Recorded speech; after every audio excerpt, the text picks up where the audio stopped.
Sim, os cães são justamente treinados para isso, né? Para detectar restos mortais. Eles estão dentro da mata agora, eles detectam, inclusive, por exemplo, quando tem um animal morto enterrado, eles detectam no mesmo momento. Então, a gente trabalha com todas as possibilidades. Lagoa pode estar enterrado, pode ter fragmentos espalhados por partes de vários outros locais. Então, a gente não está trabalhando só com o encontro de todo o corpo, mas talvez uma fração, um segmento que ele pode ter, de fato, esquartejado esse corpo e espalhado pedaços. Doutor, pela experiência que o senhor tem, não é especulação, é só de acordo com aquilo que o senhor já viveu na Delegacia de Homicídios. O senhor acredita que o corpo da Elisa vai ser encontrado nessa região, doutor? Olha, a gente tem a esperança que sim. Agora, eu te confesso que é procurar uma agulha no palheiro, de fato. É muito difícil. Sem ter um dado mais concreto quanto à localização, numa mata que tem 300 mil metros quadrados, realmente procurar uma agulha no palheiro. Então, assim como eu disse antes, não estamos aqui para ficar alimentando esperanças, nem para fazer sensacionalismo. Estamos fazendo nosso trabalho. Agora, eu falo que é muito difícil de encontrar. É difícil. Doutor Frederico, quem fala é Roberto Delmanto Júnior. Antes de mais nada, eu queria lhe dar os parabéns pelo trabalho da Polícia de Minas Gerais e por toda essa luta, porque, de fato, é buscar agulha no palheiro, mas a polícia tem se mostrado muito efetiva, muito dedicada e, quem sabe, essas práticas se tornem um exemplo para todas as polícias do Brasil, não é? E de que busca efetiva de provas até o extremo, até os limites possíveis do imaginável. Isso dá um exemplo muito dignificante para todos nós, viu? Meus parabéns. Agradeço pelas palavras aí. Eu acho que o espírito é esse. O espírito é não parar enquanto houver esperança.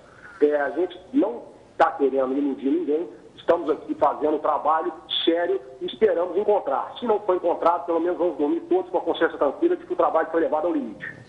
Doutor, muito obrigada pela sua participação aqui no nosso programa. Bom trabalho para toda a sua equipe, para todos que estão envolvidos nesta e em todas as outras buscas que a gente tem acompanhado ao longo desses meses depois do desaparecimento da Elisa.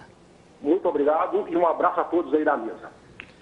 Doutor, eu queria voltar a falar dos depoimentos de ontem e até queria aproveitar a presença do doutor Delmanto aqui para falar sobre isso. Doutor, nós sempre discutimos aqui a diferença entre a punição, entre aspas, do Misael no caso Mércia e do Bruno no caso Elisa. O senhor acredita que depois desses testemunhos exista a possibilidade do Bruno conseguir esperar esse processo para respondê-lo em liberdade, como aconteceu com o Misael, ou não? Essa possibilidade existe, não é? A verdade, quanto mais tempo uma pessoa vai ficando presa durante o processo, muitas vezes os anseios populares vão diminuindo.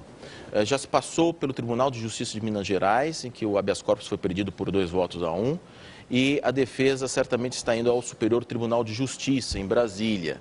E depois, se perder no Superior Tribunal de Justiça, irá para o Supremo Tribunal Federal, buscando a liberdade dos acusados. A população não compreende isto com facilidade e com razão, porque a regra no Brasil é responder ao processo em liberdade. Esta é a regra, a não ser que a pessoa esteja, por exemplo, ameaçando testemunhas, fugindo, não é? Subornando, destruindo provas.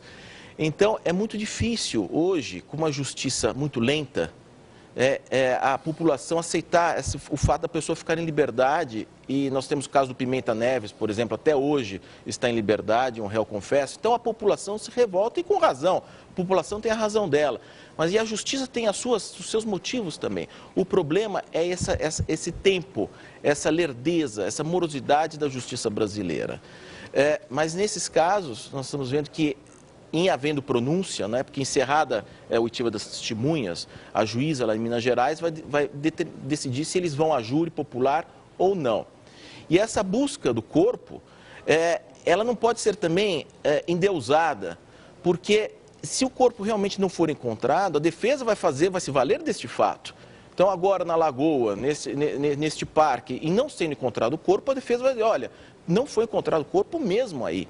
Então o Ministério Público não pode se apoiar, não pode confiar muito na existência desse corpo, dele ser encontrado. Porque se o Ministério Público acreditar demais nisso, ele pode sofrer um revés. Agora, doutora, o que a população não entende é o seguinte, Nos dois casos, já ficou bem caracterizado que há uma série de provas contra as pessoas acusadas. E eu acho até que mais no do Misael, no da Mércia, até do que no Bruno. Só que lá em Minas Gerais, os réus estão presos. Em São Paulo, os réus estão soltos. E eu queria jogar uma pergunta para o senhor, que na realidade é uma resposta que eu ouvi de um advogado criminalista, que é o presidente da Crimesp, o doutor Ademar Gomes, que ele fala o seguinte: a decisão em relação à prisão ou soltura de pessoas em processos criminais é uma loteria. Ou seja, depende da cabeça de cada julgador. Então eu perguntaria ao senhor, é loteria? Não. Quando o delegado faz pedido de prisão, o promotor faz pedido de prisão, quer dizer, é loteria ou não é loteria? Em termos, pelo seguinte, quando o juiz decreta uma prisão, de fato, é o juiz da vara 1, da primeira vara, da segunda vara, é uma pessoa. Agora, quando vai a um tribunal, nós já temos um colegiado de 3 juízes. Então, sempre é uma decisão por maioria de votos ou unânime. São 3 pessoas que estão julgando. E depois disso se vai ao Superior Tribunal de Justiça, onde são 5 ministros que vão julgar o caso, e depois para o Supremo Tribunal Federal. Então, às vezes, pode dar sorte.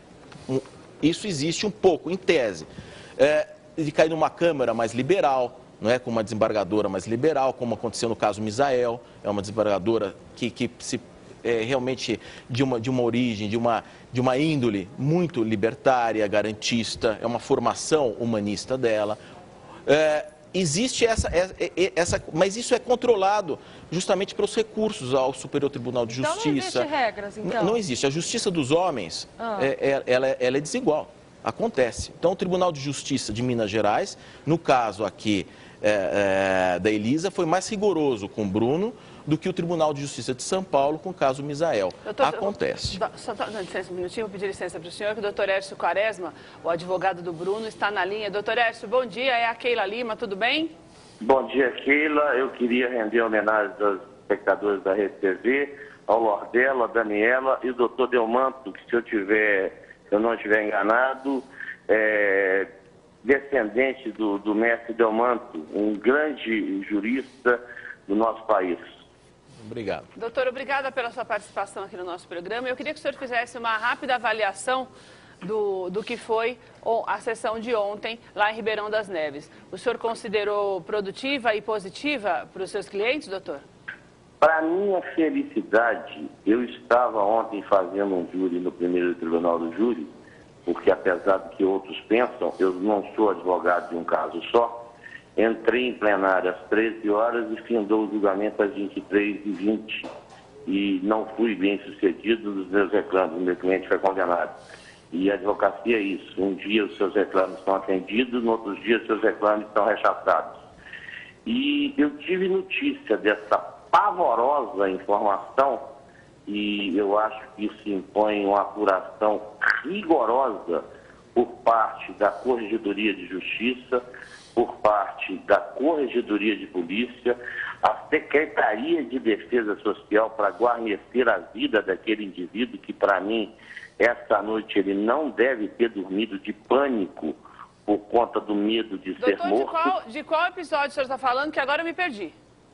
O Sérgio, aquele que até então era o detrator, aquele que até então sustentava uma versão produzida a julgo de tapa na cara, de saco na cabeça, ele levantou-se em alto e bom tom, inclusive captado o áudio dessa assertiva dele, no sentido de que havia sido torturado por Edson Moreira e de Marco Antônio Siqueira, advogado até então que o representava, teria sido imposto a ele por conta do doutor Edson. Uma situação dessa, doutor Lordela, Vossa Excelência, que eu já vi em outras ocasiões clamar por uma solução, num Estado democrático de direito, me lembra muito a obra de Humberto Eco, O Nome da Rosa, e Bernard Diu, aquele inquisitor implacável que lançava uma brasa na boca daqueles que seriam os alvos da sua inquisição e da estranha acusatória